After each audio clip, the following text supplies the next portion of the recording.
Bom dia, amigos do Momento Imobiliário. Bom dia a toda a nossa audiência. Hoje já estamos no dia 12 de maio de 2026. Já um friozinho pegando o Brasil inteiro, né? Recebendo o Paulo aqui, Siqueira. Bom dia a todos. Isso aí. Bom dia, Guerra. Bom dia, Paulo. Muito bem-vindo. Estamos honrados aí em você aceitar aí na tua correria muito expressiva, encaixar aí o momento imobiliário e reforçar uma atividade que você tem um domínio, é um grande mestre aí, tá? Seja bem-vindo. Bom dia, meus caros Siqueira, Guerra e a todos que nos assistem.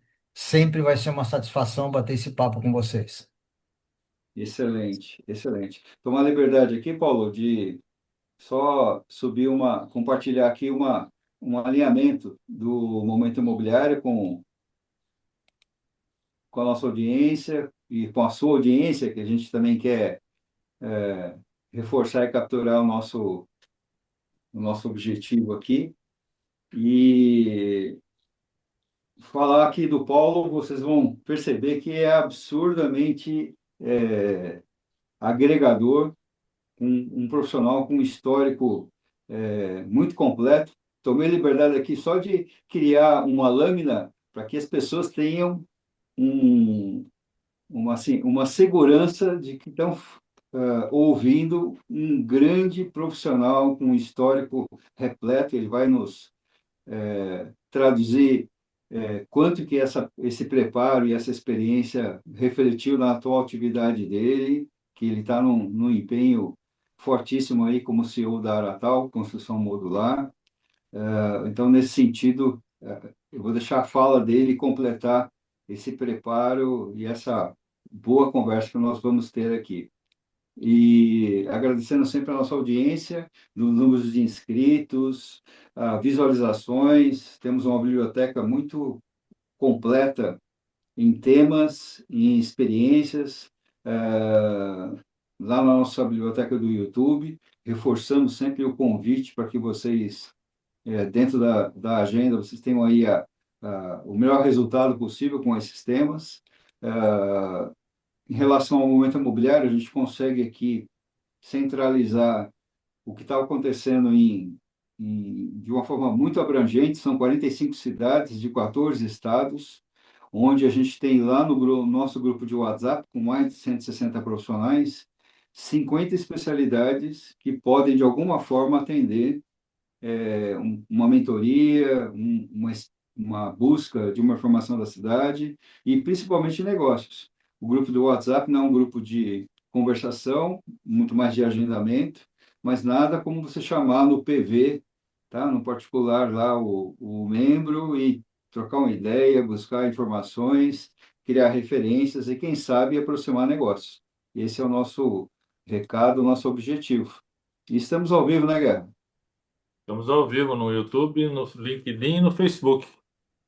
Excepcional, excepcional. Então, a gente reforça aqui para que acompanhe a gente nas redes sociais. A gente tem aí toda a prateleira aí de opções e a biblioteca no YouTube reforça isso. A gente pede para que vocês se inscrevam, façam seus comentários e compartilhem aí com seus pares, clientes e quem está à busca de informação de qualidade e negócios. A gente, para quem não nos conhece, meu nome é Sérgio Siqueira, sou corretor de imóveis, atuo há 40 anos no mercado, 20 anos em São Paulo, nos cinco principais players do mercado. Estou há 20 anos em Botucatu, no centro do estado de São Paulo, 100 quilômetros aqui de Bauru, 100 quilômetros de Campinas, 230 quilômetros de São Paulo, certo? E a gente traduz aqui, nessa centralidade do estado, uma aproximação também com mais de 50 cidades. Eu sou o sócio da Terreno Certo, que é uma estruturadora de áreas, terrenos e glebas para o mercado, de uma forma geral, incorporação, logística, expansão, e a gente traduz aqui na experiência também, montando time de vendas para a solução de incorporadores e investidores. E tudo isso acontece com o preparo e refinamento aí profissional do Henrique Bocamanguer. Fala a sua, Guerra. Obrigado, Siqueira. A exemplo do Siqueira aí, a gente já tem aí um bom tempo aí também atuando no mercado imobiliário, já são quase 40 anos aí, bebendo dessa água e não querendo parar tão cedo, né, Siqueira? Eu tenho minha formação na área jurídica, especialista em direito imobiliário e também na área contábil e na área financeira, né? Minha formação na área contábil e na área financeira também. E através da Boca, uma consultoria, nós prestamos assessoria a esses investidores, a todos aqueles que querem atuar no mercado imobiliário, no sentido de, desde a ideia inicial, né, a ideia inicial de investir no mercado imobiliário, até a sua conclusão, dentro dessas disciplinas que eu domino, prestar essa assessoria para que tudo ocorra de uma maneira segura e de uma maneira que tenha um resultado positivo até no seu final. O que envolve isso? Todas as diligências necessárias em relação à parte jurídica inicial, eh, em- eh, eh, planejamento de todas as etapas, viabilidade econômico-financeira, estruturação do negócio, se eu vou fazer na parte societária, se eu vou montar uma SPE, se vai ser através de uma SCP, se vai ser um contrato de parceria, as questões que envolvem toda a estruturação jurídica do empreendimento, registro em cartório, convenção, no caso de condomínio, toda a parte de memorial de incorporação, planilha da NBR 12.721/2006, a questão dos contratos, minutas de contratos de venda de unidades e também com vistas àqueles que vão buscar funding, ou no mercado financeiro, ou também no mercado de capital, a gente atua principalmente nas pequenas e médias empresas, no sentido de adequar suas demonstrações financeiras para que elas estejam palatáveis aos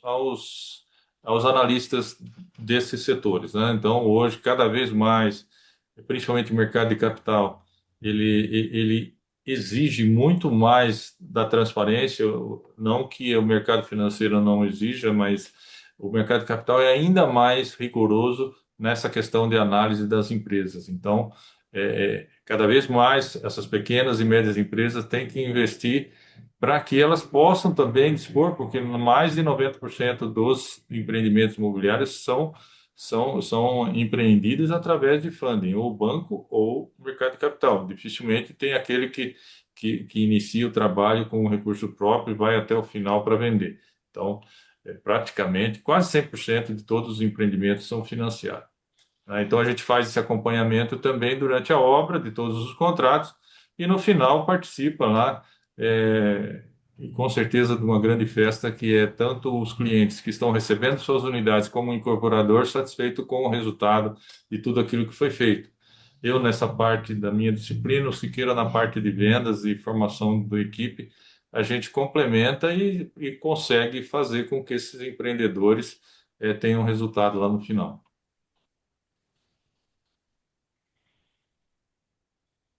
Perfeito, Guerra.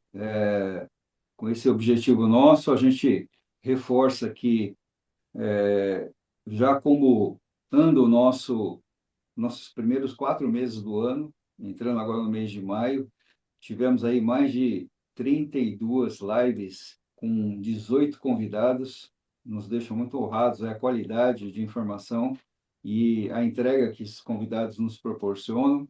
Hoje aqui com Paulo Oliveira, temos aí o Maurício Carreira agora na quinta-feira, complementa muito aí a questão da tecnologia para o setor de loteamentos. Acho que é uma informação importantíssima aí para empreendedores, consumidores, certo? De como essa tecnologia está acelerando aí a questão das vendas.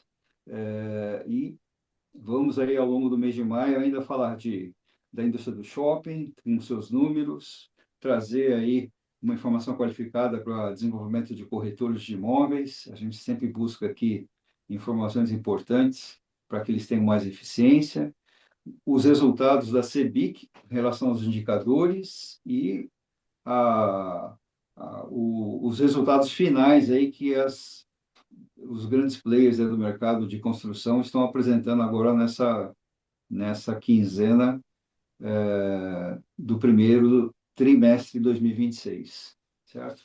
E prazer aqui ter você, Paulo, conosco, certo? A gente vai alongar aqui depois alguns outros complementares aqui das suas atividades. Seja muito bem-vindo, tá? Gostaríamos de ouvir da sua parte, Paulo, tá? Onde aquela longa formação te levou até sintetizar tudo agora com Aratal. Seja bem-vindo. Bom, muito obrigado. Eu sou um admirador do trabalho fantástico que vocês fazem. Parabéns. Então, para mim, é um privilégio estar aqui também, né? Eu sou, Siqueira, engenheiro civil, mestre em engenharia pela Poli, da USP, PMP, MBA pela FIA. A gente cuidou de uma carreira que estava muito voltada não só à engenharia, mas à gestão, né? Eu passei 20 anos na indústria de produtos químicos para construção, né? Boa parte desse tempo dirigindo operações como CEO de indústrias nacionais e multinacionais. E foi um trabalho onde a gente sempre desenvolveu tecnologias novas, né? Trouxe inovações para o país e dirigindo essas empresas para expansão, seja expansão orgânica ou via M&A. Né? Essas empresas cresceram muito, né? E durante esse período de indústria, eu acabei me tornando presidente da Associação Brasileira da Construção Industrializada, né? Nós estamos falando de algo aí entre 99 e 2001, né?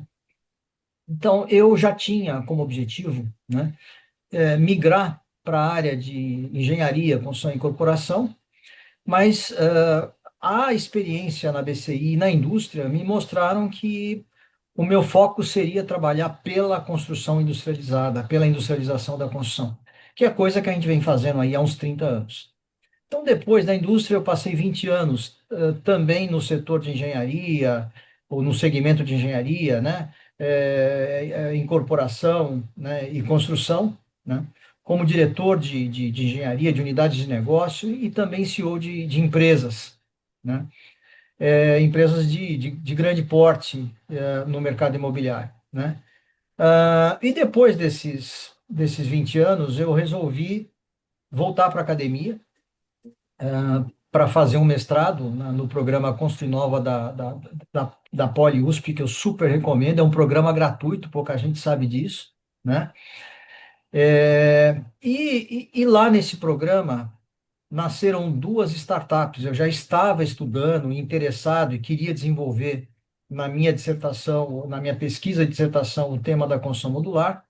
E nasceram duas startups na Poli, a Aratal Construção Modular, né? E também a VSX, Virtual Reality Customer Experience, da qual eu sou sócio fundador, na Aratal eu sou CEO e fundador, né? E a gente tem uma atividade institucional forte, como você mencionou, né? Eu sou presidente do Conselho do C3, do Clube da Construção Civil, vice-presidente da ABCOM, né? Também sou um dos fundadores da ABCOM, que é a Associação Brasileira da Construção Off-Site Modular, né? E a gente vem trabalhando fortemente para a evolução da industrialização da construção, participando de projetos nacionais, como o da CEBIC, que é o Construção 2030, né, que tem como objetivo elevar a construção brasileira para a construção 4.0, né? E basicamente é isso, em resumo. Legal, Paulo. Paulo, a gente sabe que a construção civil brasileira ainda é dependente do modelo tradicional, né? O que mudou para que a industrialização deixasse de ser uma tendência e passasse a ser uma necessidade? Perfeito, Guerra. Essa é uma pergunta estratégica e ela está muito fortemente vinculada à transformação pela qual o setor vem passando, né? Essa mudança de paradigma ela tem sido impulsionada por questões estruturais, né? Que tornaram o modelo de negócio tradicional e o modelo de construção tradicional insustentável, né? Os desafios enfrentados pelo setor é que ocasionaram isso, né?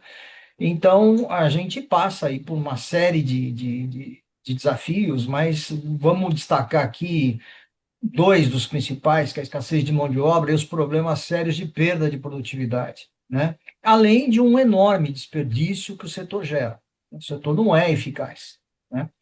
Então, nós temos problemas aí também que abordam ESG, sustentabilidade, dentre outros, né? Então, industrializar passou a ser uma necessidade evidente, não mais uma opção, como foi quando eu era presidente da BCI lá atrás, né? A industrialização ela passa a ser cada vez mais uma questão de sobrevivência das empresas. As empresas que não industrializarem, no meu entendimento, aí, ao longo dos próximos 3, 5 anos, vão enfrentar problemas com margens comprimidas, perda forte de competitividade, né? E não vão conseguir entregar, não vão conseguir produzir. Então, a questão que eu acho que cabe nesse momento não é mais se a gente deve industrializar, né?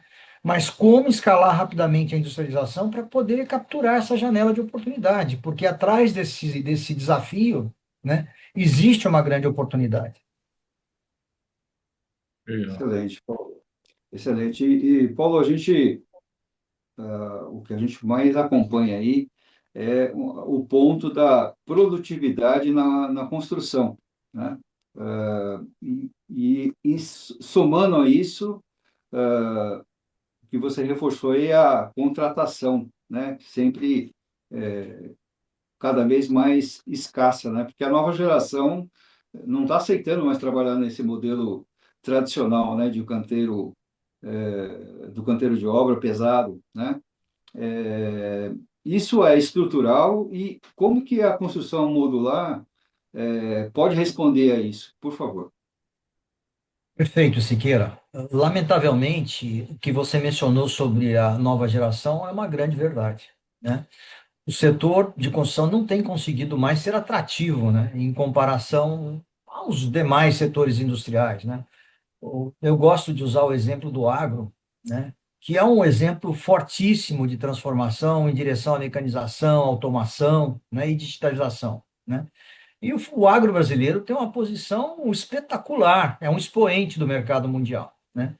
Nós temos máquinas aí que trabalham remotamente por georreferenciamento, elas mesmo definem um plano de ação, né, a partir de captura de dados, né, e a produtividade é fantástica. Isso resolveu um problema sério de mão de obra que o agro tinha. Vamos lembrar que a população das zonas rurais estava migrando para as grandes capitais, né, para áreas mais densamente urbanizadas, para grandes centros urbanos, né? E voltando agora para o setor de construção, né, surgiram, obviamente, no mercado alternativas de trabalho, como iFood, Uber e outras, né, que oferecem maior flexibilidade de horário, né? São consideradas mais prazerosas do que um trabalho sob sol e chuva, né? E que exige grande esforço físico na construção, né? E eu quero destacar aqui que tem algumas iniciativas setoriais importantes para melhorar as condições de trabalho, remuneração, oferecer planos de carreira. Elas são louváveis e são muito importantes. Nós vamos conviver muito tempo, né, com a construção tradicional, enquanto a construção industrializada, off-site modular, vai ingressando e tomando espaço, né? A gente tem aí hoje casos, é importante destacar isso. Os trabalhadores da construção são mal remunerados. Não é verdade, né? Porque se eles seguirem um plano de carreira, né? Quanto ganha um mestre? Quanto ganha um encarregado hoje? Muito mais do que um engenheiro. Um bom mestre, um bom encarregado, né? Muito mais que um engenheiro aí, início de carreira, né? Enfim. Então, e aí eu até quero abrir um parênteses, um alerta grande, né? O interesse, o ingresso de jovens nas escolas de engenharia caiu assustadoramente, né? Nós aqui, né, sêniors, né, vamos ter que voltar para a ativa, porque vai faltar, inclusive, engenheiros, né? Bom, mas é importante esse esforço que tem sido feito pelo Sinduscons. Eu destaco aqui o Sinduscon São Paulo, sob a presidência do amigo York, que tem feito um excelente trabalho, e ele montou um time de elite fortíssimo, que destaco aqui também um trabalho muito bom que o Davi Fratel está fazendo nesse grupo. E Então, é importante, né, que a gente melhorize, racionalize a construção tradicional. Não vamos abandonar a construção tradicional. Não existe essa coisa de para uma coisa e começa a outra. Nós entraremos, e já entramos, na verdade, num período de transição, né? Mas a verdade é que a solução para esses problemas está mesmo na construção modular, que garante previsibilidade de custos e prazos, que não é uma característica da construção tradicional, né? Gera ganhos elevadíssimos de produtividade, né? A gente consegue reduzir prazos aí em 50% ou mais, né? E consegue reduzir custos na escala. Quando tem escala e repetição, etc., essa redução pode chegar a coisa aí de 20%, né? Com qualidade e desempenho superior, e claro que a construção modular, né, e industrializada é uma atividade muito mais sustentável. Verdade. O que a gente, uma coisa que eu acho também que é bastante positiva nessa questão do modular, né, Paulo, é a questão da padronização da marca, né? Padronização e você saber a empresa, que uma coisa que a gente vê na construção civil, que é uma grande dificuldade, é de uma empresa ela manter, porque o ideal seria, né, eu olhar aquele prédio e saber que foi aquela empresa que fez, né? E isso a gente hoje é muito difícil em função até dessas questões da construção tradicional, né? Até em função da qualidade da mão de obra. Às vezes o arquiteto até deixa de colocar alguma coisa diferente no projeto porque ele não tem mão de obra, porque o construtor não vai ter mão de obra para fazer aquilo que ele quer. Então, isso também pode um pouco até a questão da criatividade, né? Então, quando você entra nessa parte modular, tudo isso você coloca no papel, industrializa e faz com que aconteça e de uma maneira padronizada, né? Isso que eu acho importantíssimo, né, Paulo? Né? Perfeito. E você está colocando um aspecto que também não deixa de ser uma barreira, né? Você vê que os códigos de obra municipais, etc., às vezes Uhum. são restritivos, não só à construção industrializada, mas também a você poder padronizar. Para você industrializar, você precisa de padrão, Sim. né? Você não consegue fazer um Toyota Corolla, né? Com uma altura diferente, Uhum. né, do outro Toyota Corolla, né? Então, essa coisa de você ter pés direitos diferentes, por exemplo, né? Isso gera uma encrenca para a indústria, porque você tem que ter, por exemplo, imagina uma fábrica de banheiro pronto, né? Ela tem que se adaptar aos pés direitos de cada município, né? Então, essas regras não podem ser tão diferentes assim. A gente tem que ter padrões também, né? E a gente precisa quebrar essa restrição que existe nos códigos de obra municipais, ou às vezes até na regulamentação dos próprios condomínios, loteamentos, né? Que são restritivos à construção industrializada. Não entenderam ainda que essa construção industrializada, moderna, que está aí, que está crescendo no mundo todo, né, é muito diferente daquelas casas que se faziam, daquelas casas pré-fabricadas que se faziam no passado, principalmente em empreendimentos de campo, muitos anos atrás, décadas atrás, né? Então, nós estamos falando de produtos que atendem critérios rigorosos da norma de desempenho, critérios muito mais rigorosos do que a construção tradicional tem que obedecer, né? Então, é outro momento, mas você colocou uma questão importantíssima aí, que é a padronização. Uhum. E agora passando, a gente sabe, né, que essa questão da industrialização é o futuro, né? Isso não tem saída, na verdade, né? E ainda existe a questão das pessoas ainda, até por falta de conhecimento, né? Construção modular, confundir com container, solução temporária, né? Eu queria que se você falasse com um pouco mais de detalhe o que é a construção modular, né? Perfeito. Bom, a gente, obviamente, entende que container, né, e uma condição e uma construção temporária também pode ser modular, né? São tipos de construção modular, mas a Uhum. construção modular vai muito, muito além da adaptação de containers e de soluções temporárias, né? Nós estamos falando aí de uma nova forma de projetar e construir, né? Então, onde a gente transforma boa parte do processo construtivo numa atividade industrial de fabricação e montagem, né? Então, a construção modular é um método de construção que envolve a pré-fabricação de módulos ou seções de um edifício, partes de um edifício, né, que são produzidos numa fábrica com processos padronizados, controlados, né, e, portanto, com melhor qualidade, desempenho, maior produtividade, etc. Os módulos, eles podem ser módulos volumétricos, que a gente chama de módulos 3D, ou painelizados, que são módulos 2D. Lembrando que os módulos painelizados também são usados nos módulos volumétricos. Então, um painel de vedação externa, interna, de piso, de cobertura, são utilizados também na construção de um módulo volumétrico, de um módulo 3D, né? Então, esses módulos são transportados para o canteiro de obra, totalmente prontos, para serem, então, montados de forma rápida e organizada. Basicamente, isso é a construção modular como ela se apresenta hoje. Excelente, Paulo. E, Paulo, a gente está falando aqui da construção modular, sempre percebendo que existe uma chance enorme aí de 70% a 90%, tá, da obra sair do canteiro e ir para a fábrica. Esse parece que é o posicionamento e o objetivo, né? Ah, Nessa lógica, tá? Como é que fica exatamente a questão do preparo lá? Você pode dar detalhes para nós lá do canteiro, os módulos que você comentou, montagem, tá? E os sistemas, por favor. Perfeito. Bom, é isso mesmo, Siqueira. A gente busca, na Natal, por exemplo, idealmente, um percentual de 85% de construção off-site, né?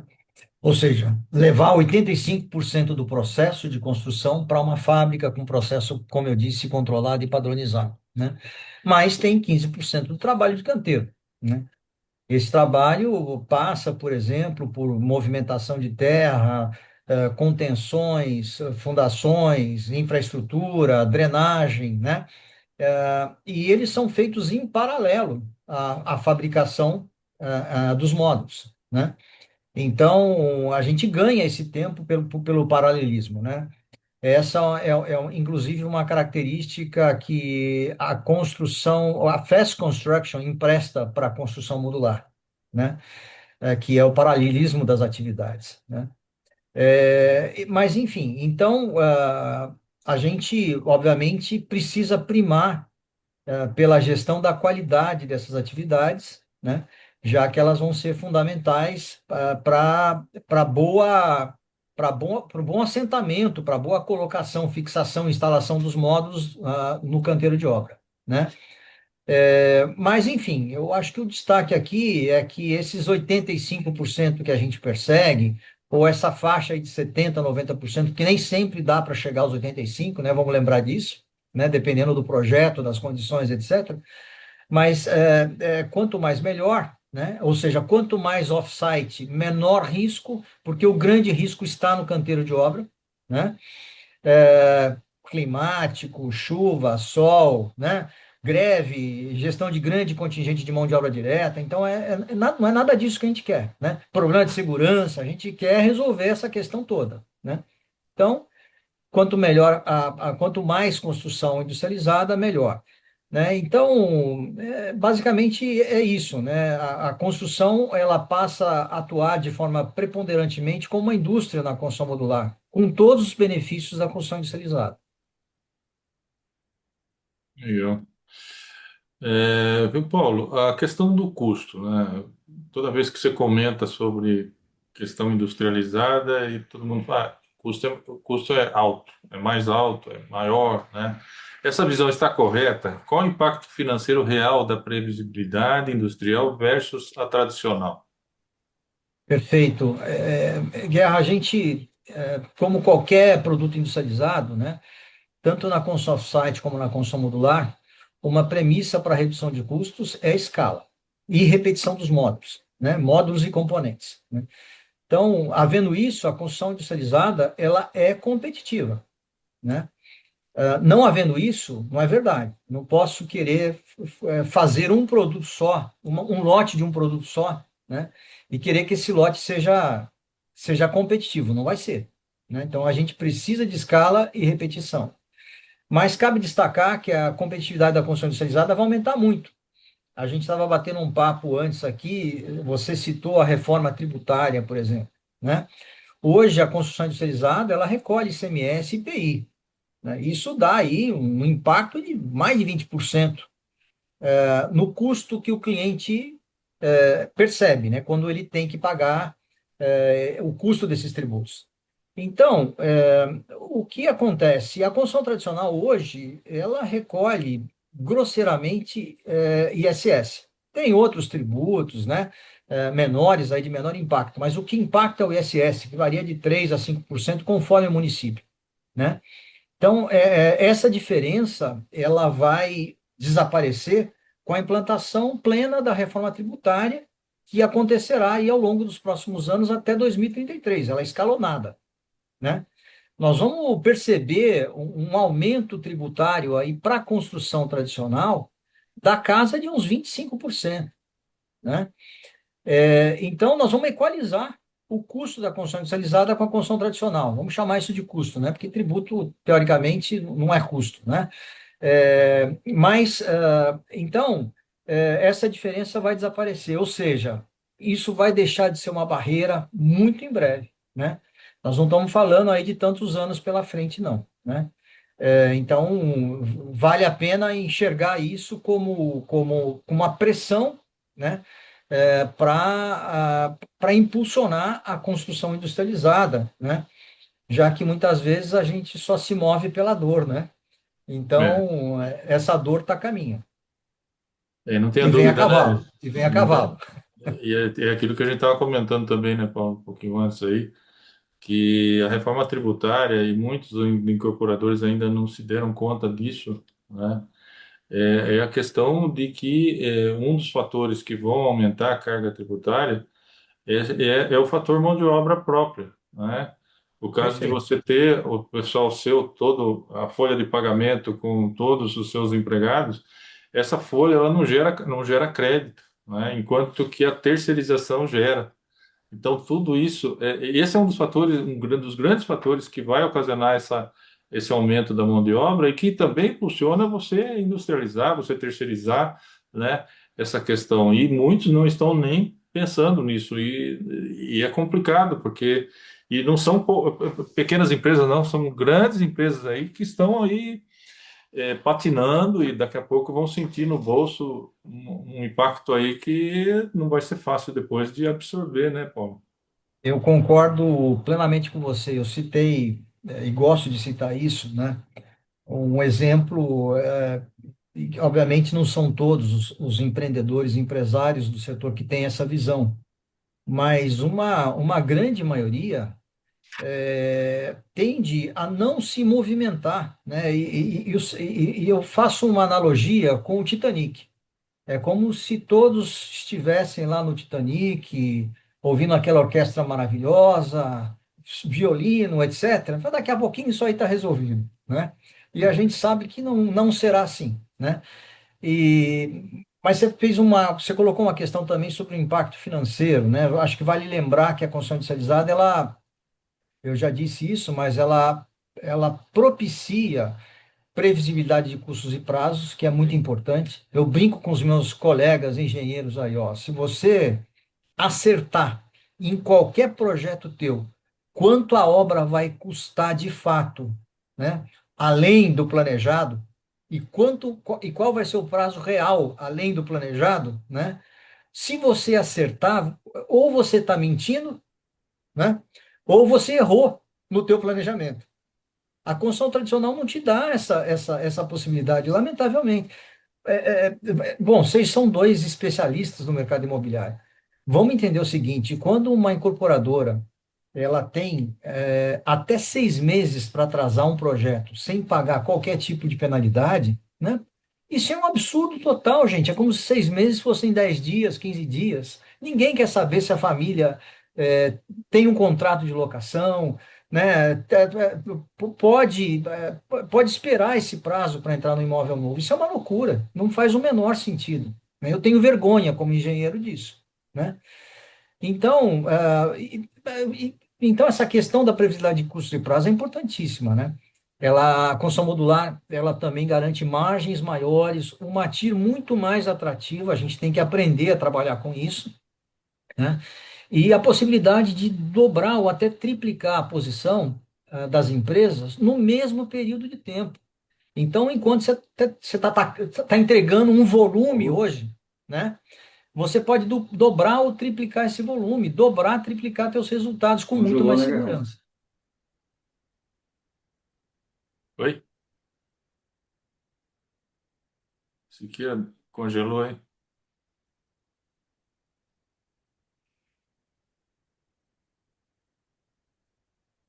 Já entra novamente. Perfeito. O que eu Mas é vejo também, isso. o que eu vejo também, né, Paulo, que nem você fala na questão da padronização, né, e na escala, né?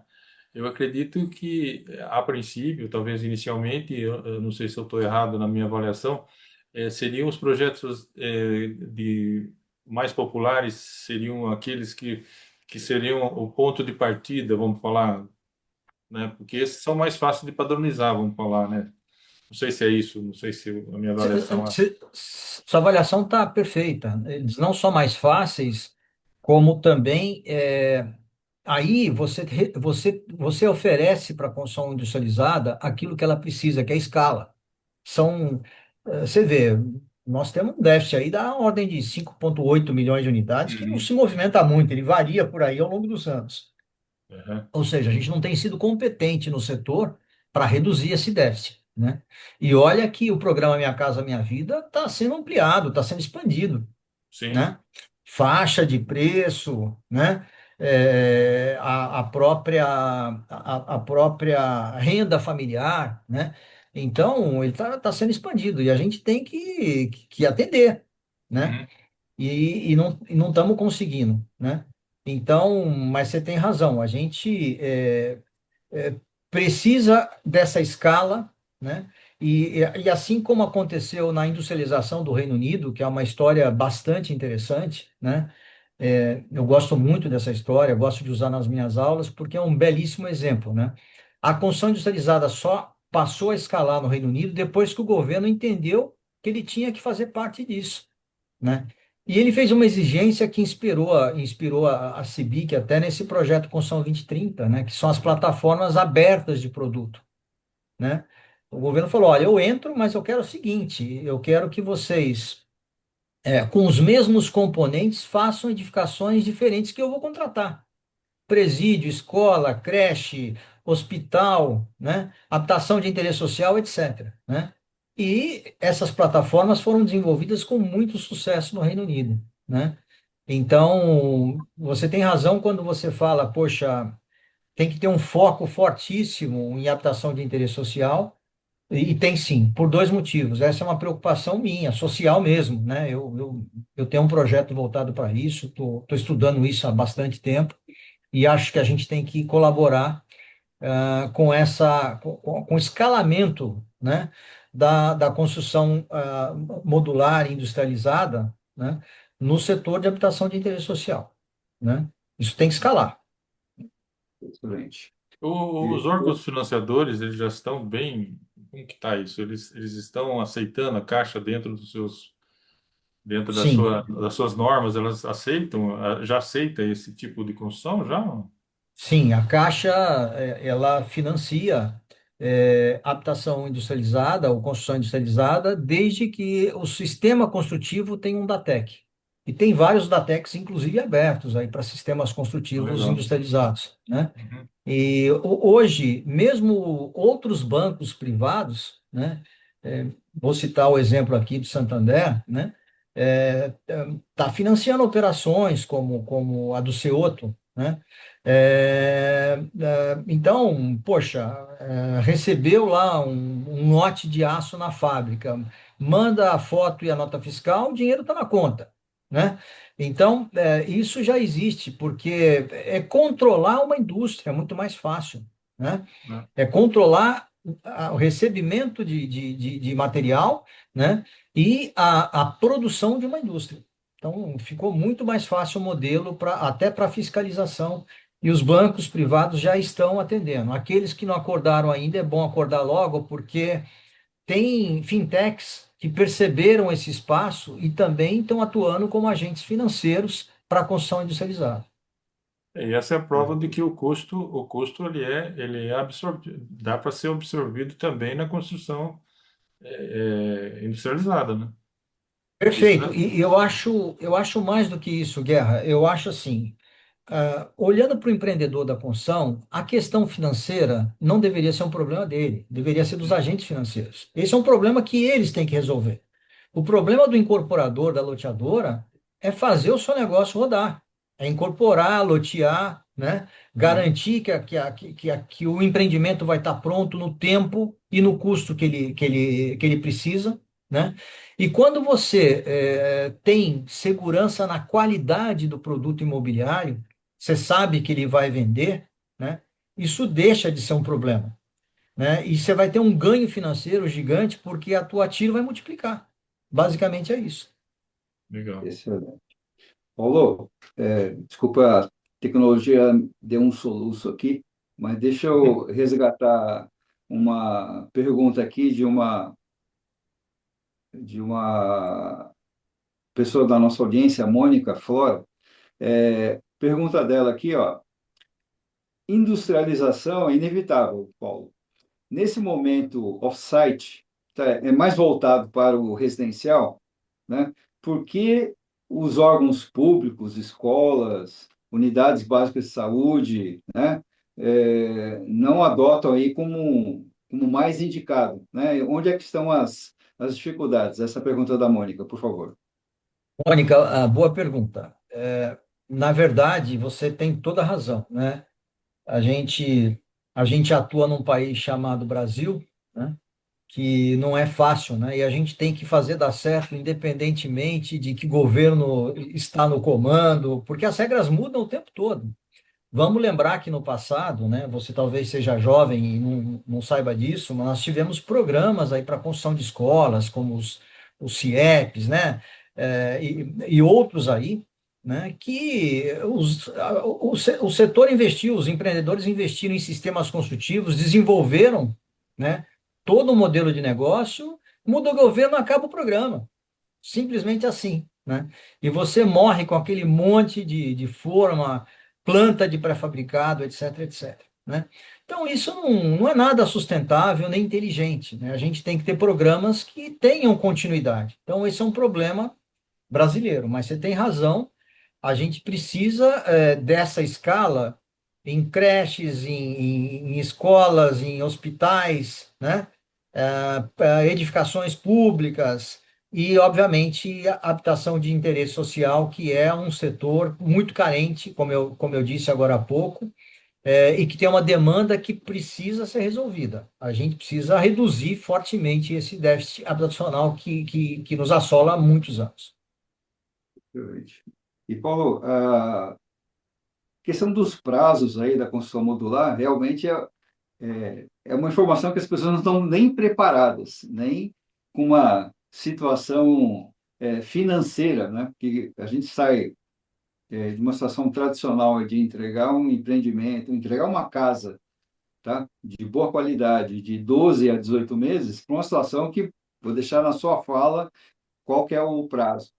A questão nossa é marketing, realidade operacional, num primeiro ponto, e se você pode citar alguns cases para nós como exemplo, a gente tem lá um exemplo que a gente acompanha aqui do Albert Einstein, mas você tem hoje, com certeza, outros cases que você possa listar para nós, por favor. Tá. O que você está colocando é uma realidade absoluta, né? Eu quero lembrar que entre 2010 e 2015, para contar uma experiência minha de uma empresa que eu trabalhei, dirigi operação de engenharia e depois fui CEO de incorporações, nós entregamos aí várias vilas de casas, 10 a 12 casas por lote, né, por vila, industrializadas, com elementos modulares, kits hidráulicos pronto, né? Um smart box onde você conectava todas as redes, enfim, produtos bem modernos, né? em 4 meses e meio, né? 4 meses e meio a gente entregava, e eram produtos muito mais pesados naquela época, entre 2010 e 2015, do que aqueles que a gente produz hoje, né? Um shopping totalmente industrializado, aí na Castelo Branco, né? Que ele foi, lamentavelmente a obra passou por um embargo completamente desnecessário, né? Incorreto por pressão da vizinhança, né? Mas se a gente computar o prazo todo, né, de construção, esse shopping foi montado em 8 meses, se descontar esse período de paralisação, né? Prédios residenciais com um elevado nível de industrialização, então, isso foram experiências nossas aí, né? Com total êxito, né? Mostrando que, de fato, a construção industrializada entrega aquilo que ela promete. O Siqueira citou o Albert Einstein, né? Onde foram fabricados e montados muito rapidamente módulos transportados e montados aqui em São Paulo. E tem outros exemplos aí, o Hospital M. Boi Mirim, o Hospital Independência de Porto Alegre, né? Durante aí a Covid, né, a gente teve que botar esses hospitais de campanha para rodar, mas que são obras permanentes, né? Para não ficar só nesse tema, a gente falou muito de habitação de interesse social. O governo do Estado de São Paulo contratou 518 unidades residenciais em prédios com aquela tipologia TR+3 pavimentos, né? No município de São Sebastião, que foram destinados essas unidades às famílias que perderam suas casas naquelas chuvas extremas lá em fevereiro. Foi uma coisa horrorosa, vidas foram perdidas, etc., né? E a entrega aconteceu em 10 meses. Se a gente estivesse entregando esses produtos, construindo por métodos tradicionais, seriam mais ou menos uns 3 anos de obra, né? Então, isso mostra também, né, aquilo que eu falei, é possível dobrar, triplicar a produção, tá certo? No mesmo período de tempo, e ter um ganho político, inclusive, aí, né? O mesmo mandato conseguirá entregar muito mais através da construção industrializada, né? Bom, e de lá para cá, outros empreendimentos têm sido contratados. A Prefeitura de Santos, onde eu moro, né, e o governo do Estado de São Paulo, contratou recentemente um lote de, acho que 60 casas no Parque Palafitas, aqui em Santos, né? É uma área de mangue extremamente sensível e está lá a construção industrializada, modular, off-site, cumprindo seu papel. Esse projeto foi, inclusive, um projeto premiado num Fórum Nacional de Habitação de Interesse Social, né? Então, isso demonstra que as soluções para o déficit habitacional, que é um tema que a gente tem discutido bastante aqui hoje, inclusive, né, passam também pela construção off-site modular. Legal. E Paulo, o ESG, né, que é uma sigla aí que muitos ainda encaram como um tabu, uma coisa que foi inventada, uma coisa que é mais uma teoria, que na prática é difícil de ser implantado. A gente percebe muito, eu que atendo principalmente empresas de pequeno e médio porte, né? A hora que você fala isso, isso aí, né? Que tal? Mas vamos falar da construção modular, ela é naturalmente mais alinhada a essa cultura do ESG, né? Ela é Enquanto, enquanto a industrialização reduz e se o consumidor percebe o valor da industrialização. Perdão, Guerra, eu te interrompi. Não, que isso. A construção modular, ela é, por princípio, muito mais aderente às melhores práticas de ESG e muito mais sustentável, né? Nós estamos falando de uma redução aí da ordem de 30% de resíduos, produtos que requerem menor extração de recursos naturais, né? Então o planeta agradece, né? Que tem economia de água e energia elétrica ao longo do seu ciclo de vida, gera economia de água e de energia elétrica e também durante a fabricação e montagem, que reduzem o custo de 15 a 20% em materiais e logística, que geram menor emissão de carbono, né? E, além disso, tem o retrabalho, né? Na construção industrializada, ele é menor do que 2% e vai diminuir, né? E ele representa uma média de cerca de 12% na construção tradicional, né? Então, além disso, nos canteiros de obra, você tem uma emissão menor de poeira, de ruído, né? Na própria vizinhança, as condições de trabalho são muito melhores, também são mais seguras no canteiro, né? Em um artigo meu para a revista do C3, do Clube da Construção Civil, né? Em 2024, eu destaquei que a construção off-site, com escala e repetição adequadas, ela corta os custos variáveis em até 20%, e proporciona estabilidade de margens, que não é uma coisa fácil na construção tradicional. Então, os ganhos, o que é importante é isso, Guerra, os ganhos são mensuráveis, são auditáveis e são superiores, né? A síntese é muito simples. Modular significa menos impacto ambiental, mais eficiência social e melhor governança, resumindo esse quadro. Legal. Bacana, bacana.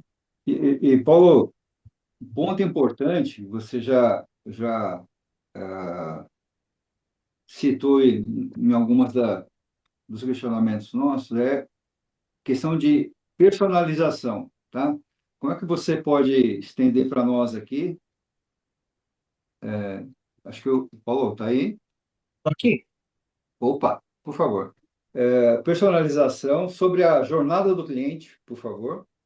E o que que mudou na percepção do mercado? perfeito, Siqueira. Bom, esse é um tema que eu gosto muito e é o tema da minha dissertação de mestrado na Escola Politécnica da USP, né?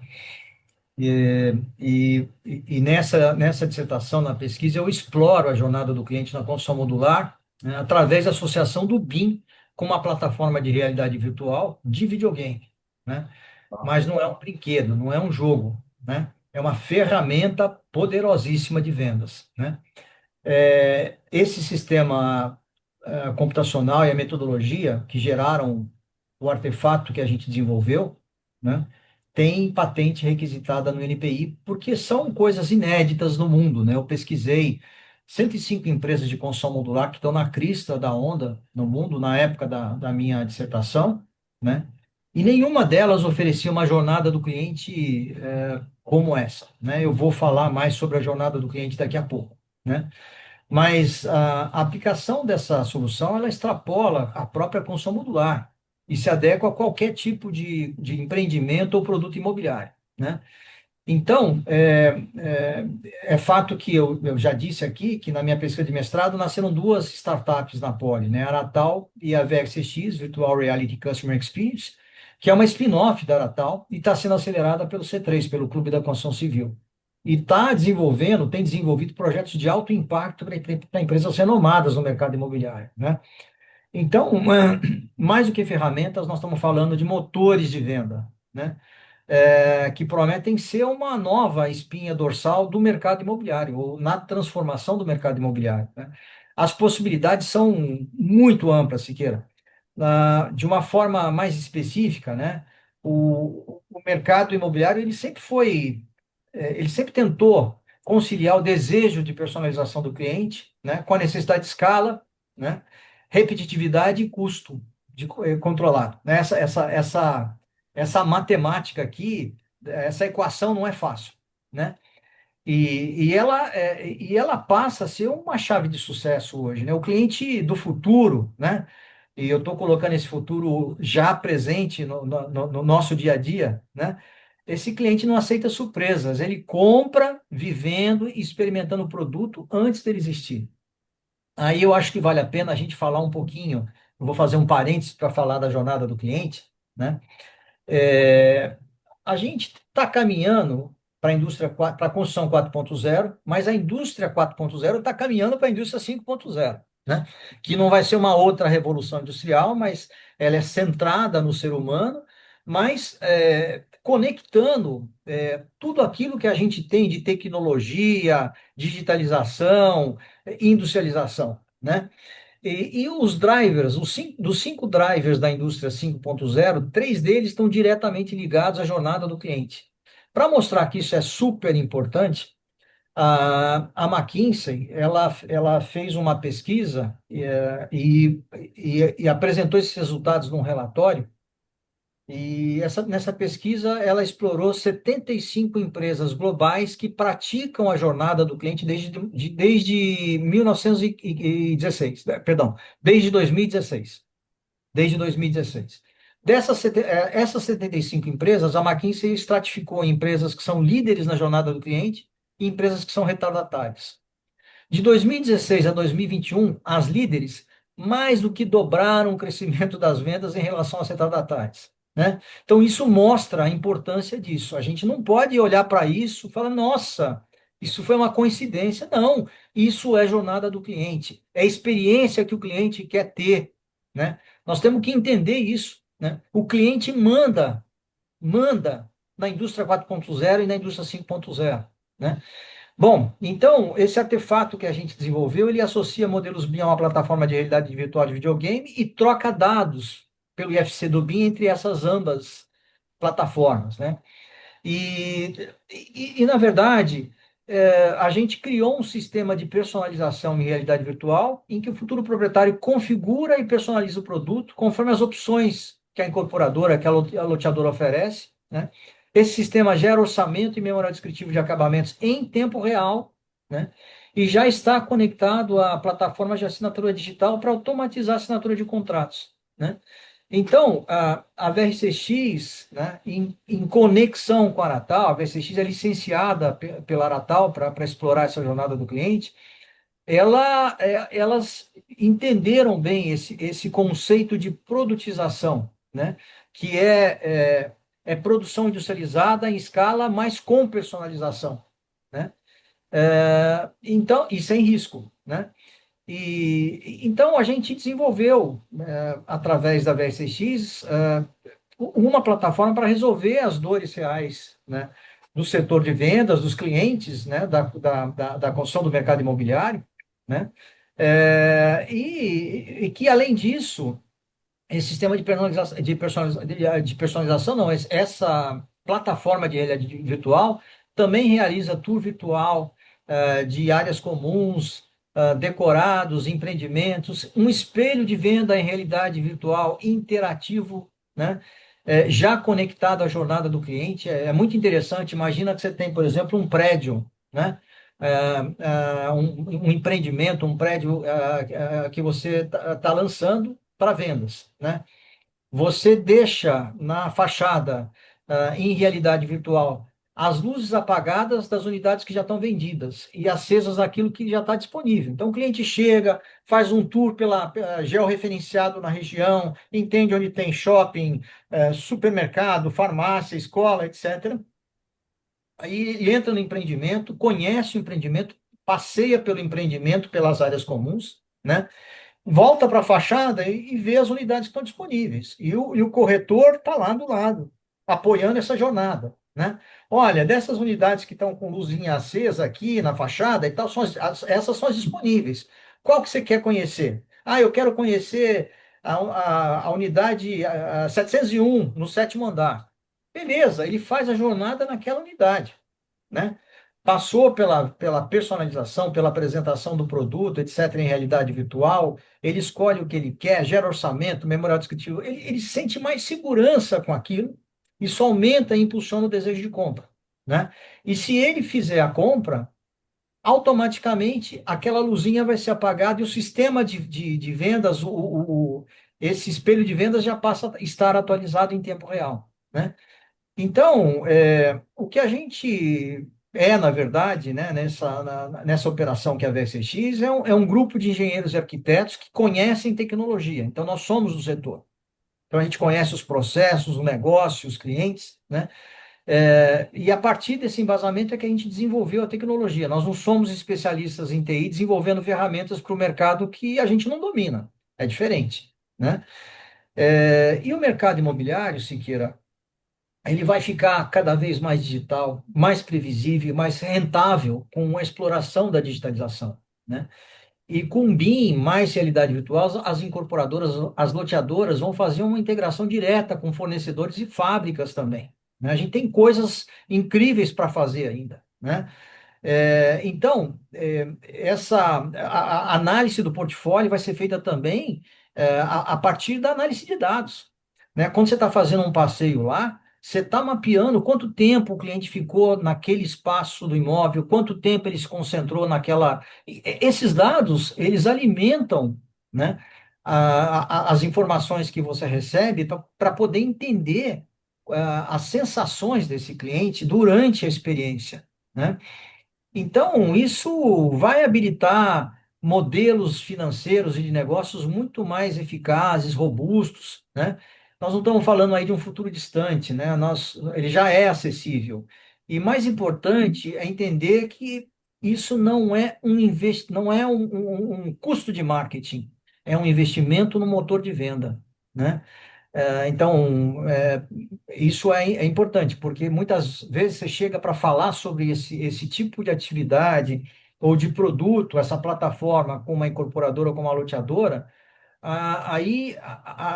isso vai aumentar as minhas despesas de marketing ou de lançamento. Não é isso, é uma ferramenta de vendas, né? É totalmente diferente. Então, essa mudança de paradigma também precisa ser compreendida. Excelente, Paulo. Paulo, falando um pouco de oportunidades imobiliárias e novos mercados, você já comentou aí, até em que envolve tecnologia, são situações que a própria industrialização vão moldando e vai mudando, né, todas as oportunidades de negócios, né, de mercados e tal, né? E quais segmentos mais aceleram hoje a adoção do modular? Perfeito. A gente falou, Guerra, sobre habitação de interesse social, Minha Casa Minha Vida, né? Habitação de interesse social, Minha Casa Minha Vida, de Aham. fato, é o principal segmento, né? E é o que mais se vai beneficiar ao longo dos próximos Uhum. anos. Mas a gente tem que destacar aqui também outros segmentos importantes, né? Que poderiam se beneficiar da construção off-site modular, né? Por exemplo, hotelaria, saúde, Uhum. educação. E nichos de negócio que são muito importantes, como student housing e senior living, né? Nossa população está ficando mais velha, né? E a gente não tem uma oferta de produtos de qualidade, pensando em todas as etapas, né? Do idoso, né? Em projetos de senior living, né? E a repetição e escala sugerem o uso e a exploração dos benefícios da construção modular. Uhum. Excelente. E, Paulo, dando atenção para a nossa audiência aqui, queria repassar aqui uma, uma questão da Márcia Mesquita, tá? De Goiânia. Sou uma seguidora dos trabalhos da Aratal e já fiz várias tentativas de trazer a construção modular para Goiânia. Porém, a barreira de custo de transporte acho que é um desafio aí. O que você pode tranquilizar a Márcia Mesquita, por favor? E se você já faz parte isso, uma solução da Aratal e dos seus pares, por favor. Primeiro, obrigado a Márcia Mesquita pela audiência, né? A Márcia é uma excelente profissional e a pergunta dela é muito importante, né? O que a gente tem feito hoje é um trabalho de desenvolvimento, é uma prestação de serviço de engenharia e pré-construção, né? Onde a gente, em conjunto em sinergia, em simbiose com as construtoras, incorporadoras e loteadoras, né? Simbiose porque a gente captura do núcleo de engenharia, de projeto, de orçamento, suprimento e planejamento dessas operações, lideranças que vão trabalhar na pré-construção para o desenvolvimento daquele produto industrializado. E quando a gente faz aquele desenvolvimento, né, é a pré-construção e projeto do produto, né, mas com ferramentas como o Target Costing ou Custeio Meta, onde a gente define um preço meta, né, junto com o cliente e faz todo o desenvolvimento com a equipe de pré-construção para atingir esse preço meta.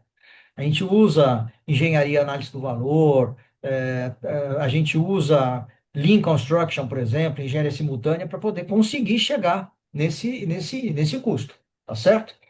E isso a gente também analisa toda a cadeia de suprimentos e a base de produção. Muitas vezes a melhor solução é uma produção local, regional, né? Então, a gente vai entender o que tem naquela região, quais são os fornecedores de placa para vedação externa, interna, sistemas de cobertura, né, chassi estrutural, né, e tudo isso numa análise paramétrica que envolve os custos desses componentes, a gente faz esse desenvolvimento pensando numa fabricação e montagem muitas vezes regional, justamente por conta dos custos de transporte, de logística, etc. Né? Então, isso costuma ser muito mais eficaz do que você, às vezes, né, levar um produto de uma região muito distante para outra, etc., né? E tem bons fabricantes em Goiânia de vários desses componentes, né? Na região de Goiânia, não em Goiânia, né? E no Centro-Oeste, em geral, né? Então, entendo que a melhor solução, né, é desenvolver esse trabalho de pré-construção e projeto para conseguir chegar aos custos mais interessantes, né? E não é uma coisa solta, como eu disse, é orientada por custo, é uma atividade orientada por custo. Perfeito. E deixa eu, na sequência aqui, ah, você comentou bastante aí da industrialização, tá? Que pode ajudar o Brasil a reduzir déficit habitacional, né? E até, né, a cutucada no setor público, que ele pode se beneficiar nessa adoção, tá? Mais acelerada, né? Se você puder complementar mais algum pensamento teu nesse sentido, e eu queria encaixar aqui também um ponto que a Mônica reforçou aqui em relação a, a quebra de paradigma aí em relação à qualidade, tá? Dos materiais, em relação a tranquilizar a população, que isso também é um passo já superado. Por favor. Porque tá perfeito, Siqueira. Eu entendo o seguinte, a gente já deu aqui alguns exemplos de obras públicas feitas no Minha Casa Minha Vida com construção modular, né? Usando a construção modular, né? E se vocês permitirem, eu quero destacar aqui um projeto da Aratal que tem esse foco, né? Que é um dos finalistas do Prêmio CEBIC de Inovação e Sustentabilidade de 2026, que é uma plataforma de casas modulares de aduelas pré-fabricadas de concreto, né? Não existe forma, né, como eu disse, mais barata do que uma forma de aduela, né? E é um concreto especial, que é um concreto leve, estrutural, né, com melhor conforto termoacústico, e a gente desenvolveu um verdadeiro Lego com peças de aduelas modificadas, com aberturas compatibilizadas e coordenadas em coordenação modular, né, nas partes sólidas, né, e são casas que permitem expansão. A família cresceu, você pode inserir mais um módulo sem quebra-quebra. São casas que têm portabilidade, você pode transportar de uma implantação provisória para uma definitiva sem estragar nada, né? E essa plataforma de casas modulares, essa tecnologia, a gente está buscando recursos de fomento à inovação, FINEP, Embrapi, né? Um parceiro importante, né, que vai ajudar no desenvolvimento dessa tecnologia é o Senai Cimatec, de Salvador, né? Eu tenho um NDA assinado também com uma empresa grande, uma indústria grande, né, que tem muito interesse nesse projeto, mas por enquanto eu não posso mencionar, né? Mas esse projeto, essa premiação da CEBIC, né? Eu estou muito contente porque ele é um dos 3 finalistas na categoria dele. Eu já estou muito contente por a gente ter chegado até aqui, né? Os 3 projetos são ótimos, são excelentes, né? E tem uma parte dessa votação que ela é popular. Então, eu queria pedir o apoio para aqueles que gostarem do projeto para votarem nele, né? Eu apresento esse projeto no próprio link da votação. Eu apresento esse projeto num vídeo de 5 minutos, onde eu explico o que é o projeto, as vantagens e benefícios, né? Ele está no site do Prêmio CEBIC 2026, né? Mas, enfim, então é uma solução inovadora para a industrialização da construção. ela utiliza essa tecnologia que eu citei, o alto impacto, né, social e econômico para habitações de interesse social, a gente entende isso, todos nós que estamos envolvidos no projeto, né, e vai ser também um concreto que consome menor quantidade de cimento e nós vamos precisar de menor volume de concreto, por ser um concreto leve, né? O concreto, ele contempla plantas móveis, né, que vão até o local do empreendimento, né? São plantas em formato de hub, que elas têm lá uma usina misturadora de concreto, unidades de pré-fabricação, né? E uma área do hub onde você faz a montagem das vedações, das louças, dos metais, revestimentos, etc., né? Então, essa planta vai até o empreendimento, fabrica e monta lá 1.500, 2.000 casas, ela é desmontada, é transportada e vai para o local do outro empreendimento, né? E esse projeto ele vai escalar através do licenciamento de tecnologia. A Natal vai ter uma fábrica piloto, através dessa fábrica piloto, a gente, obviamente, vai atender uma determinada região, e lá a gente vai capacitar os licenciados para poderem explorar esses produtos, essa tecnologia em outras regiões. Então, empresas de pré-fabricação de concreto, construtoras, incorporadoras e loteadoras que queiram licenciar essa tecnologia, né? E essa questão das fábricas móveis, ela resulta numa redução gigante de custos de logística e transporte, né? E eu citei aqui que nós temos um déficit habitacional gigante, e essa é uma preocupação social enorme, minha, né? Não só minha, mas nossa, como país, mas eu tenho uma preocupação fortíssima com essa causa, e a gente precisa oferecer soluções escaláveis, econômicas e sustentáveis, né? Com moradias de qualidade, né? Então, pelas características do projeto, ele oferece isso e tem também uma patente requisitada no NPI, né? Então, assim, nós vamos atuar com foco no desenvolvimento contínuo da tecnologia, né? Manter uma fábrica e a escala vai vir através do licenciamento para que muitas empresas possam explorar isso, em todas as regiões brasileiras e, quem sabe, na América Latina. Essa é a nossa expectativa.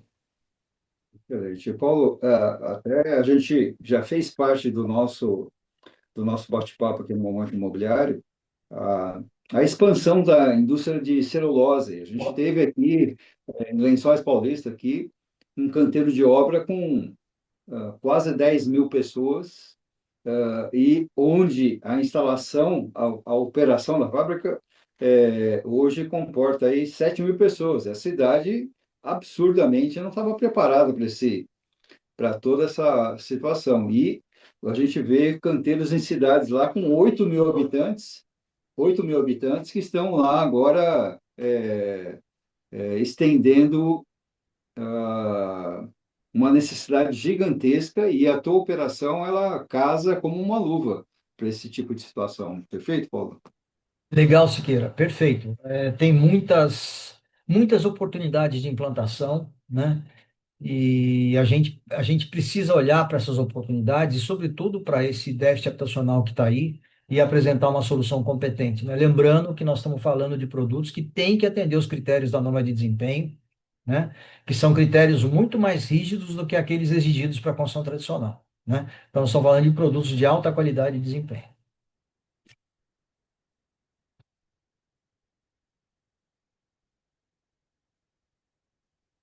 Guerra?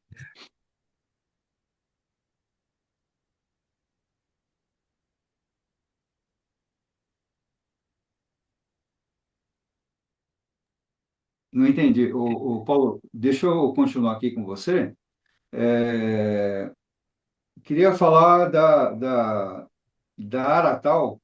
Se você pudesse falar para a nossa audiência aí, como que ela traduz a experiência para o cliente para transformar a construção, e como é que funciona na prática, por favor. Perfeito. Bom, a Aratal, como empresa de construção modular, ela já nasceu voltada para a jornada do cliente, né? E oferecendo essa experiência inédita, né, para o mercado imobiliário, né? E essa jornada, que é disruptiva, ela é explorada pela VSX, né, que, como eu disse, ela foi licenciada pela Aratal para desenvolver essa experiência para as empresas do mercado imobiliário também. A Aratal, por sua vez, ela tem foco muito forte na prestação de serviços de engenharia e consultoria, atuando na pré-construção e no desenvolvimento de projetos para ajudar quem quer que seja, incorporadoras, consultoras, investidores, né, a ingressarem na construção off-site modular e também presta serviços na gestão da implementação dessas soluções, né? Nós temos, queria destacar aqui, conceitos de engenharia que são bastante exclusivos, né? A engenharia da Aratal ela está fundamentada em três pilares: a pré-construção, a fast construction e um projeto integrado e colaborativo em BIM, que centraliza tudo isso, né? Até a etapa de orçamentação. A gente usa o BIM até a etapa de orçamentação hoje. E na pré-construção, eu disse, mas repito aqui, é importante, a gente explora o target costing ou custeio meta, né? ah, e engenharia, análise do valor, Lean, engenharia simultânea, para buscar sempre atender custos competitivos. O desenvolvimento é focado no custo, né? Obviamente, sem abrir mão de qualidade e desempenho, né? E ainda como conceitos, a gente explora a industrialização aberta, né? As empresas que atuam na construção modular geralmente dominam um determinado tipo de chassi estrutural, né? E de sistema construtivo. A Aratal não tem nenhum vínculo com qualquer tipo de chassi estrutural, não tem sistema construtivo dominante, não pensa dessa forma, não olha para só um tipo de painel de vedação externa, interna ou de cobertura, né? Então, a gente explora na pré-construção, em conjunto com os fornecedores que atuam na pré-construção, aqueles que são estratégicos, né? Com os projetistas, né? E com representantes dos clientes naquela simbiose que eu mencionei, nas áreas de engenharia, projeto, planejamento, produto, orçamento, suprimentos, né? Desenvolve a pré-construção e a gente faz escolhas com base em análise paramétrica, com custos de sistemas alternativos, né? Para definir o que a gente vai usar, para que a gente tenha, então, a solução mais eficaz para aquela tipologia de produto. Vamos entender eficácia como menor custo, menor prazo e melhor desempenho, né? Então, a gente também gosta do conceito de construção modular híbrida, utilizando módulos 3D e 2D simultaneamente, né? É claro que o módulo 3D ele vai pronto para o canteiro, o módulo 2D também, mas você tem uma etapa de montagem maior no canteiro quando você só usa módulos 2D, só usa painel, né? Por outro lado, a gente busca diminuir os custos de logística e transporte quando a gente coloca na mesma carreta módulos 3D e 2D, porque a gente reduz o transporte de ar, né? Basicamente é isso. E quando eu apoio um módulo 2D em dois módulos 3D, eu consigo reduzir a redundância de elementos estruturais, de colunas e vigas. Então, a gente gosta muito dessa coisa da construção modular híbrida, né? Mas lembrando que é sempre módulo pronto levado para o canteiro, né? Módulo pronto levado para o canteiro de obra, né? Então, a equipe de pré-construção trabalha para desenvolver aquilo que é mais eficaz, como eu disse, e para garantir um fluxo ágil e contínuo de fabricação, transporte e montagem, né? Então, para isso, todo estudo envolvendo logística e transporte é muito importante, né? E a gente trata a inovação como um negócio e não como um laboratório. Acho que esse é um conceito importante. A inovação, ela somente passa a transformar os negócios quando ela passa a ser entendida como um centro de lucro e não como um centro de custo, né? Então, essa é a nossa visão. A gente busca criar uma operação e um ambiente favorável na operação, melhor dizendo, para a gente, favorável a quê? A criatividade e a própria inovação, né? O setor de construção, ele ainda é bastante conservador, né?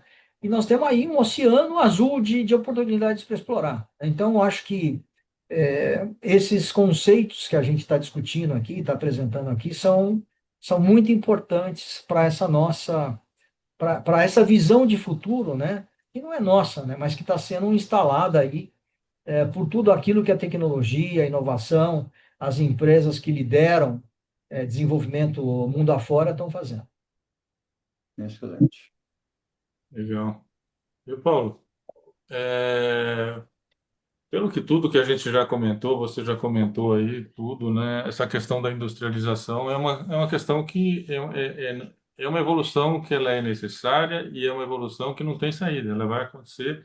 E existe essa ruptura definitiva com o modelo tradicional que também vai acontecer. E aquele que não tiver, não adotar a industrialização, ele corre o risco de ficar para trás, certo? Ele corre o risco de ficar para trás. Até em função de tudo aquilo que você comentou, né? A gente até comentou e brincou, né? O pessoal gosta de trabalhar com a dor, né? Então, a hora que dói no bolso é a hora que ele vai correr atrás, né? Então, a industrialização já era um fator que o futuro já estava dizendo que ia acontecer. Agora, em função de tudo aquilo que foi comentado, nas questões de mão de obra, questão de aumento de custo tributário e tudo mais, parece que isso, né, que você comentou, né, impulsiona, né, para que a coisa aconteça mais rápido, não é isso? Verdade, verdade, Guerra. As coisas estão sendo aceleradas, né? Pelas pressões, né? Como você bem Uhum, colocou aí. Então, a própria escassez de mão de obra, né? A reforma tributária, né?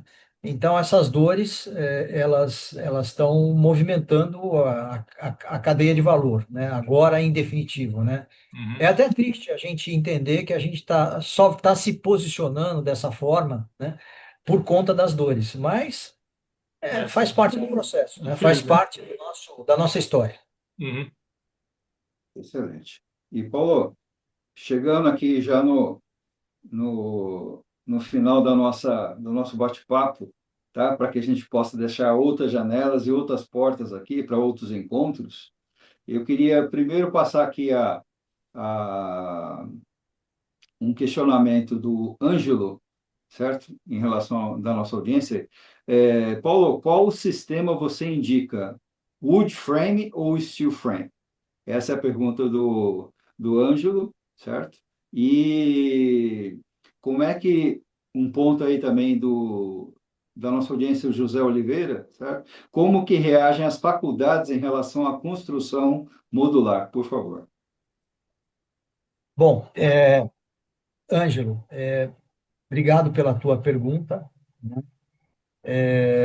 Eu não indico wood frame nem light steel frame. Eu indico o que for melhor para cada tipologia de construção, né?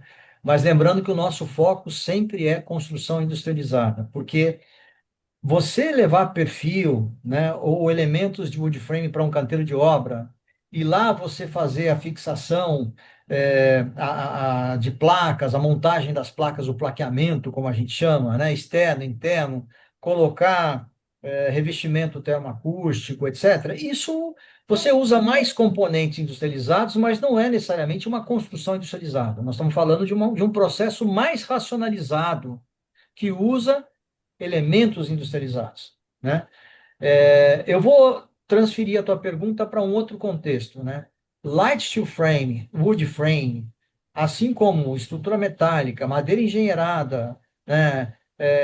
Elementos pré-fabricados de concreto podem ser chassi estrutural e até mistos. Você pode misturar madeira com aço e concreto, explorando as melhores propriedades de cada material, né? Podem ser soluções excelentes para módulos e painéis totalmente industrializados, né? Qual vai ser o melhor? Aquele que for mais eficaz para uma determinada tipologia de produto, né? E sempre vai ter um sistema mais eficaz. Por isso que é importante essas análises paramétricas que a gente faz, esse estudo regional de onde vai estar o contexto do empreendimento, né? Os custos de logística, transporte, etc. E aí a gente define o que é mais eficaz para cada tipologia de projeto. Então, essa é uma característica, inclusive, da Natal. A gente não tem nenhuma preferência, né, ou nenhum sistema construtivo dominante. A gente vai usar aquilo que for melhor para cada tipologia de projeto. Essa é uma parte da tua pergunta. Tem uma outra parte que eu me perdi. Me ajuda, por favor, Siqueira. Do José, em relação a como é que reagem as faculdades em relação à construção modular. Zé, perfeito. Nós temos um site que se chama Brasil Viável, é brasilviável.com.br, é Brasil Viável, e o foco dele é a construção industrializada. Nesse site, que ele é motorizado, vai pelo Clube da Construção Civil e tem o apoio do CTA em redes, né? É, esse site ele mapeia as principais barreiras, os principais gargalos que impedem o avanço da industrialização, né? E também aponta soluções para isso. Uma das barreiras é exatamente a necessidade de modernização das grades das escolas de engenharia e arquitetura, né? Hoje o engenheiro e o arquiteto não sai da faculdade entendendo o que é construção off-site, modular, pré-construção, fast construction, nada disso, né? Isso é uma falha muito grande, porque como é que a gente pode introduzir esses profissionais jovens que estão saindo da faculdade no mercado novo?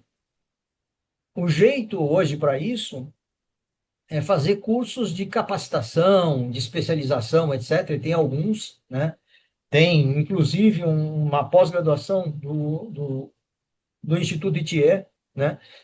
Em construção site, né? Que eu recomendo, lá do professor Gilberto Freitas, que é o presidente da Bicom hoje, né?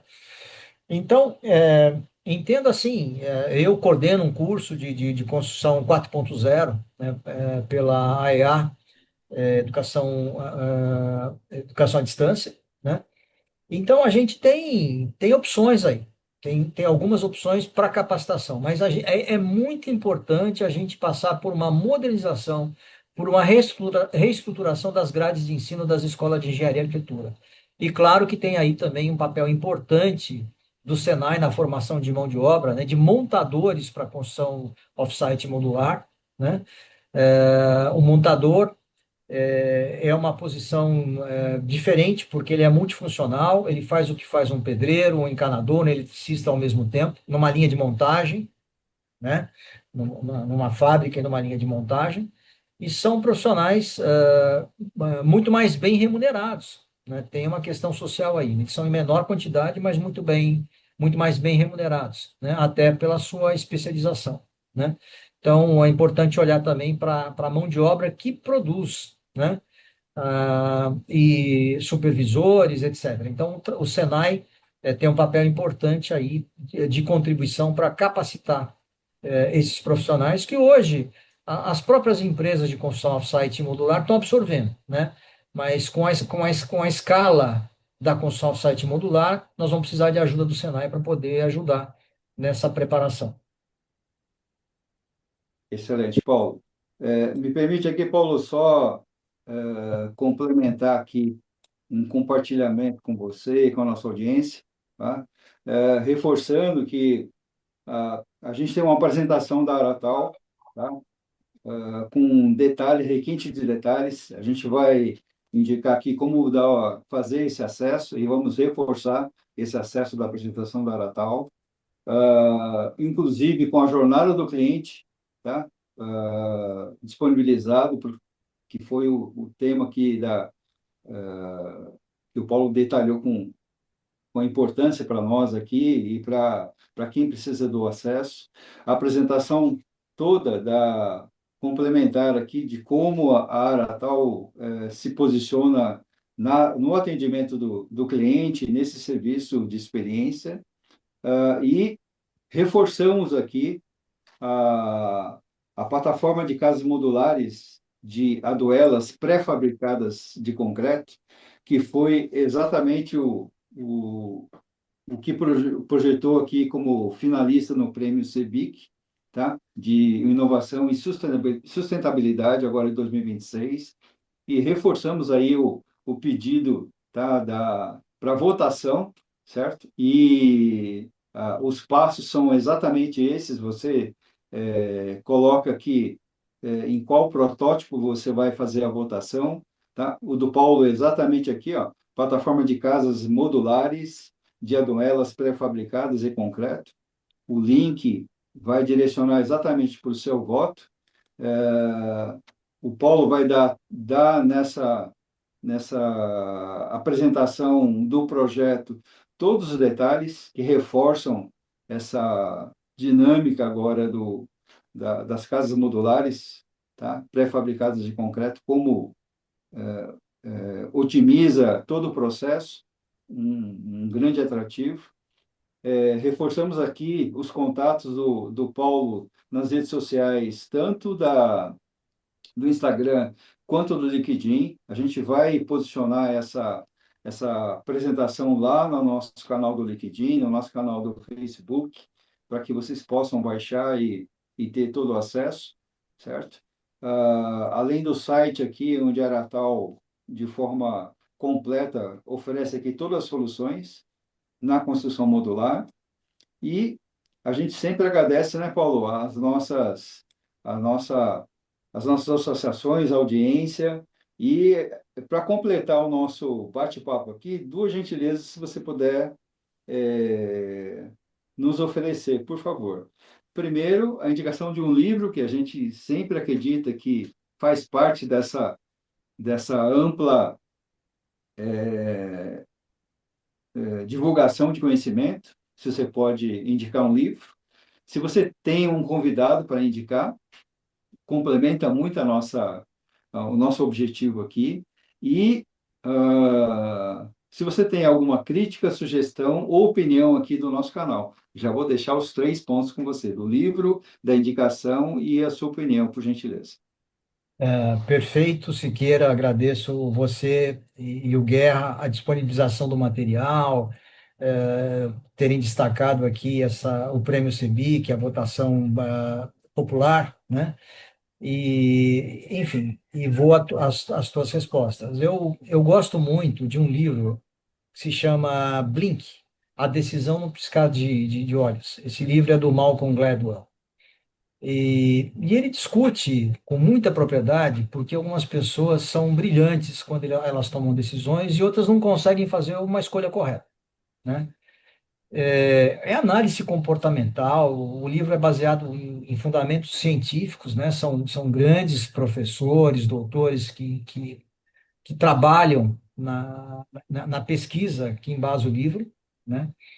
E o autor analisa como é que o nosso cérebro funciona, né? E como é que a gente pode julgar, decidir, fazer escolhas de uma forma mais correta, né?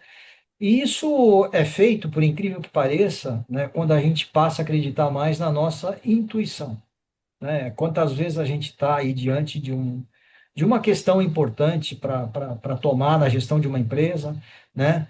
E às vezes a gente sabe a solução, mas a gente, puxa, eu preciso desligar um funcionário e fica procrastinando, porque aí se a gente der uma capacitação, aí se a gente mudar de área, etc. Mas no final da história a gente perde tempo para caramba, porque isso se baseia numa coisa muito interessante. Ele mostra lá num dos exemplos uma equipe de alunos que tem aula por um ano com um determinado professor e coloca um cara que nunca teve naquela turma, né, durante 30 segundos naquela sala.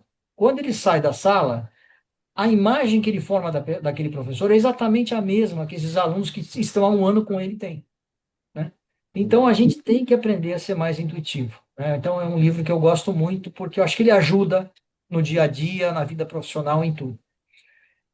E sobre um convidado, considerando que hoje a gente falou sobre industrialização e esse tema é muito relevante nesse momento, eu gostaria de indicar o amigo Luiz Henrique Cioto, né? Cioto é um tremendo engenheiro, eu tenho um grande respeito pessoal e profissional por ele, né? Ele há décadas trabalha pela industrialização da construção, há mais tempo do que eu, inclusive, né? Então, é um cara que sempre teve responsabilidade direta e foi pioneiro na introdução de muitas tecnologias inovadoras do setor, e empresas também de grande porte, né? Nas quais ele atuou. Então, eu gostaria de recomendar o Cioto por isso. Ele tem muito conteúdo para compartilhar, né? Bom, e sobre o momento imobiliário, né? Eu quero destacar aqui que vocês têm feito um trabalho excepcional. Eu sou admirador do trabalho de vocês, né? Vocês têm trazido ótimos profissionais, conteúdos espetaculares, né, para o canal do Momento Imobiliário. E eu sei que tudo isso é um trabalhão para organizar, para preparar cada edição, né? E eu cumprimento vocês por isso, pelo rico conteúdo gravado e disponibilizado para o setor. É uma atividade importante, né? Vocês estão contribuindo para o setor. E uma sugestão que eu gostaria de dar, se vocês me permitem, né, é de aproveitar recortes de 30 segundos a um minuto de partes relevantes das entrevistas. Vocês já têm um monte de entrevistas realizadas, mais de 30 esse ano, numa trilha de pílulas de conhecimento, né, alguma coisa assim. Vocês podem editar e publicar nas redes, manter em um site específico, como se fosse uma coletânea específica, com aquilo que é a cereja do bolo, né? Dividida e organizada por temas, né? Eu acho que seria, como hoje o mundo é muito rápido, né? As pessoas gostam de aplicativos como o TikTok, né? No Instagram, Reels, Stories, e etc., que as informações são muito compactas, são passadas de uma forma muito compacta. Eu acho que isso seria um tremendo serviço prestado para o setor e para o mercado imobiliário, em adição àquilo que vocês já fazem extremamente bem, né? Mas é só uma sugestão. Cabe como uma luva. Cabe como uma luva. Paulo, obrigado pela gentileza. Guerra, por favor, fala a sua. É só agradecer, Paulo, por ter proporcionado aí mais uma aula aí para a gente, né? Com certeza, aqueles que não conheciam, né, começam a, de repente, o que a gente costuma fazer sempre aqui, né, é provocando, né? Um dos motivos do nosso canal aqui é estar provocando as pessoas para que eles enxerguem a parte imobiliária de um outro, que às vezes a pessoa fica com aquilo, né? O imobiliário é só isso, né? Tem que abrir a cabeça e esse é um dos nossos objetivos aqui no Momento Imobiliário. Só agradecer, Paulo, por estar com a gente aqui. Eu que agradeço o convite de vocês, e que eu sempre vou acolher com muito carinho. É um prazer enorme conversar com vocês. Respeito muito o trabalho que vocês fazem, como eu já disse aqui, e desejo um tremendo sucesso para vocês no momento imobiliário e na vida profissional. Vocês são profissionais muito competentes. Eu sei que vocês não precisam desse desejo, né? Mas eu fico muito contente sabendo que vocês continuam investindo nesse programa, né? O mercado imobiliário ele precisa disso e como o Guerra citou, né? Nós estamos num momento de transformação, numa transição importante, né? É importante a gente perceber essas mudanças e capturar, entrar nesse barco, né? Porque nós estamos aí numa janela de tempo, né? Seja para industrialização, seja para digitalização, seja para entender essas ferramentas, esses motores de vendas no mercado imobiliário e passar a inserir nos negócios, né? Como profissionais do mercado imobiliário, corretores, etc., da mesma forma, né? A gente se adaptar e dominar essas ferramentas, entender o que elas são, né? Porque nós estamos aí num desenho de futuro que já começou, né? Uhum. Então, não dá muito tempo para esperar, não. A gente tem que entender a urgência e a emergência dessas coisas, tanto para a industrialização como nesse universo da digitalização. Legal. Guerra, obrigado. Paulo, fantástico, tá? Sempre agradecidos por você aqui. Um grande abraço, Eu, Guerra. eu que Valeu, grande agradeço. abraço a todos. Abraço. Abraço à audiência lá. Até lá.